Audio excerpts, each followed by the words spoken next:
Hola guys! Welcome back to our channel! So today guys is December 20, 2023. Sa mga taga Middle Eastern dyan, alam ko hindi tayo nagsiselebrate because we're in the Middle East now. It's so sad. Pero laban lang tayo guys, ganun talaga yung buhay. And also today, parang napagod ako lang akong ginawa. Lumakad lang naman ako kunti. Taba ko na talaga as in. So today guys ay i-renew daw, kukunin na daw ng amo ko.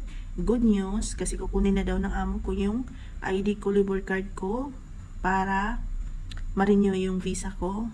Hopefully, cross fingers guys, ma-renew talaga yung visa ko kasi alam nyo, in my heart, I really wanted to stay because I needed it badly for my future, for my mother's future.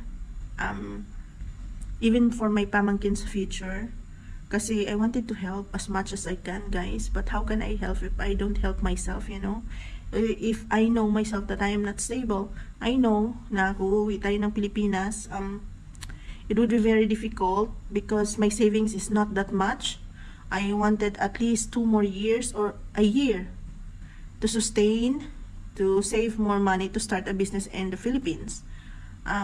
Yun yung plan ko, and hopefully everything will be fine.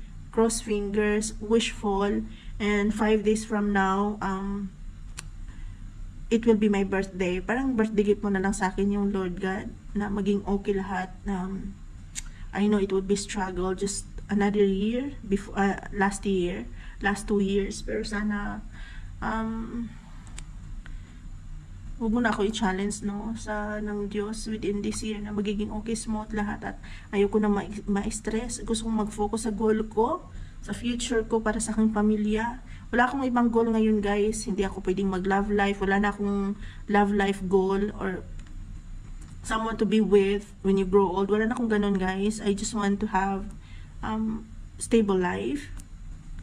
Yung tumanda ka na hindi ka pabigat sa lipunan or sa mga kamag-anak mo. I want that security. Yun, hopefully yun yung, I don't want to ask a lot of things, you know. I just wanted to have a 2 years contract more. I want it. So yun guys, sana samahan niyo ako sa journey na to. Sana magiging okay lahat. Sana allow ako ng Diyos. But if I fail this time, I wouldn't regret because that's life eh. How much you wanted to stay, but if God's plan, another plan for you, so wala kang magagawa doon. You just need to go with the flow and move on. So yun ang gagawin ko guys. If hindi man ako pumasa, I just want to take it like positive way that something better happen to me in the future. Yun lang ang pinanghahawakan ko. But deep inside in my heart, I really wanted to stay because I love Oman, I love the people, I love my job, and of course I need more savings for my future. Yun lang ang masasabi ko. So, chika na natin 4 minutes na. So, samahan nyo ako guys sa kwento-kwento ng ating buhay na isang OFW dito sa Muscat. Sana nakaka-relate kayo. Alam ko ilan na kayo nanonood sa akin. But hopefully, may maipakita pa tayong other side of an OFW. Not just like because money, we're here for money. Sana, no? Sana magtuloy-tuloy tayo. So, marami pa tayo papakita guys dito sa sa Muscat, and I will also tell you what would be my plan after renewing the contract, what would be my plan and goals in life. So yun guys, please pray for me, sana tuloy-tuloy na to. So yan yung lunch ko guys, tapos ito yung zucchini at saka egg na may tawag dito, Quaker Oats, tapos ito yung sauce niya. So, ito yung lunch natin for today's video. Lunch and dinner. Parang ito yung dinner. Kukuha lang ko ng konti dyan. Tapos, ito yung lunch natin. Diba?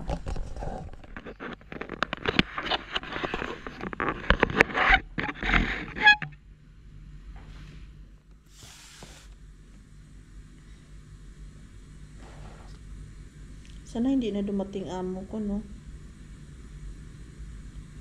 Si alas 12 na. Yan guys, oh. Sarap.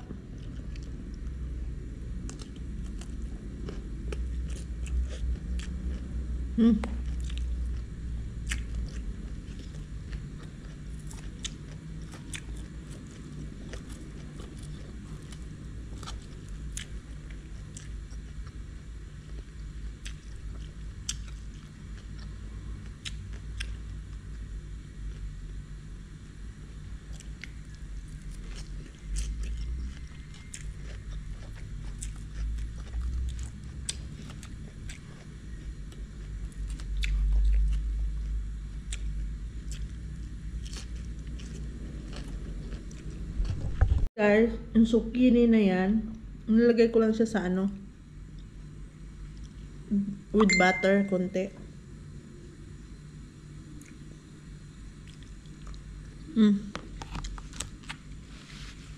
Sarap. Tapusin ko muna to guys ha.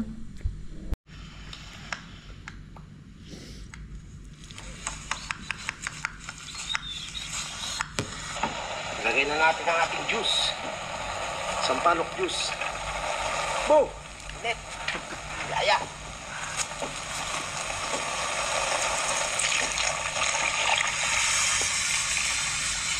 Lagyan natin sa baw. Yan. Yan. Sok yan. Kunti na ulit natin. Hindi sa baw ang ulam natin. Sarap. Pakuloy lang natin yan ulit.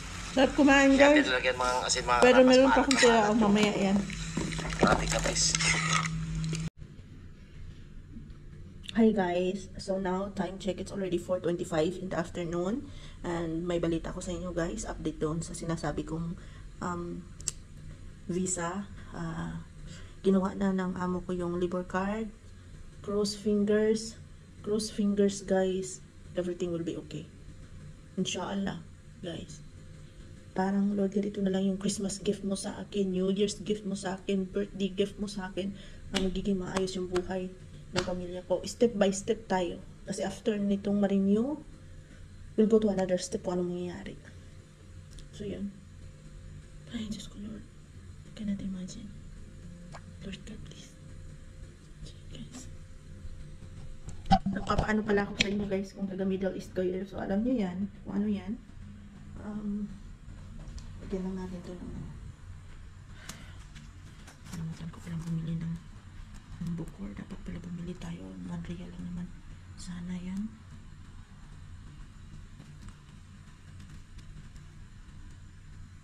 So yan. Hindi ba nakaso-aso na siya guys. Mabango to guys. Ayan. Sarap ng amoy nito. Ayan siya. Ayan. So, hi guys. So, pauwi na tayo guys. Dadaan muna tayo sa tawag dito. Dadaan muna tayo ng grocery kasi mag-grocery muna tayo guys. Para I don't know food tomorrow. Hindi ko alam kung ano kakainin ko guys.